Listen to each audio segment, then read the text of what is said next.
Master লোক, আমি তো বেশি টাকা পাইনি। হ্যাঁ,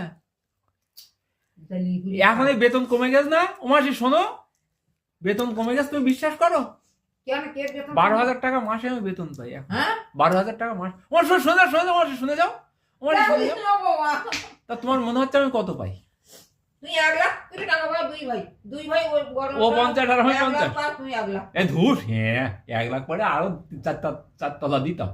সকল বুঝে তাই আমার সকল দাদা আর আমি মিলিয়ে 1 লাখ, এটা সত্যি কথা বলছি, 2 ভাই মিলিয়ে 1 লাখ। ছোট ভাই আর টাকা পায় অনেক করে বেতন, তা তোমার আর 1,000 টাকা তুলে যাচ্ছে না।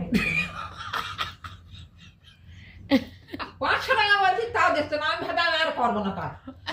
একটা মাইয়া শুধু একটা বউ কাজ করে, শুধু বলতে তার নেব। কোন মেয়ে? ওই হচ্ছে লাল মেয়ে, এ ঠাকুর বাড়ি লাল পুতির বউ, চিনুর বউ। মায়ের শুদ্ধ বলে মায়ের ছোট? হ্যাঁ, কোন ঠাকুর বাড়ির? ওই হিমাঙ্গ